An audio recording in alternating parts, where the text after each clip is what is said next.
Hello everyone, আজ রবিবার করব পাতলা মুরগির ঝোল। তার জন্য আলুগুলোকে প্রথমে লাল লাল করে ভেজে নিচ্ছি। তারপর কড়াইয়ে জিরে, শুকনো লঙ্কা, তেজপাতা দিয়ে আর পেঁয়াজগুলোকে লাল লাল করে ভেজে নিচ্ছি। পেঁয়াজটা একটু তাড়াতাড়ি ভাজার জন্য অ্যাড করলাম নুন, তারপর দিয়ে দিলাম আদা রসুনের যে পেস্টটা, তার সাথে টমেটোকে একটা পেস্ট করে নিয়েছিলাম। দেন দিয়ে দিচ্ছি হলুদ, লঙ্কা গুঁড়ো আর হালকা করে চিকেন কারি মশলাটা দিয়ে একটুখানি নাড়াচাড়া করে একটু কালার আনার জন্য দিয়ে দিচ্ছি কাশ্মীরি লঙ্কা গুঁড়ো। মুরগির মাংস কষাই ভালো লাগে, কিন্তু আজকে ইচ্ছা গেল একটু ঝোল ঝোল খাবো। চিকেনটাকে এখানে আমি ম্যারিনেট করে রেখে দিয়েছি টক দই, আদা রসুনের পেস্ট আর হলুদ সর্ষের তেল দিয়ে। দেন আমি মশলাটাকে কষাবার পর এখানে দিয়ে দিলাম চিকেনগুলো, ভালো করে মিক্সড করে নিচ্ছি। তারপর ভেজে রাখা আলুগুলোকেও দিয়ে দিলাম। এবার বেশ ভালো করে কষাবো। কষতে কষতে দিয়ে দিলাম আরও একটু চিকেন কারি মশলা দিয়ে ভালো করে যতক্ষণ না তেল বেরিয়ে আসছে ততক্ষণ পর্যন্ত কষলাম। দেখো তো পাকা রাঁধুনিরা, কালারটা আমার ভালো এসেছে। Jokes apart.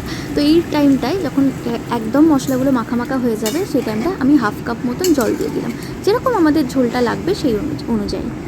হাই ফ্লেমে ফুটিয়ে নিয়ে হাতে তৈরি করা ভাজা গরম মশলা দিয়ে সার্ভ করলাম গরম গরম মুরগির ঝোল। আজ রবিবার কার কার বাড়িতে হয়েছে বলো তো? আর এটাও বলো কীরকম দেখতে লাগছে আমার মুরগির ঝোলটা। Bye bye.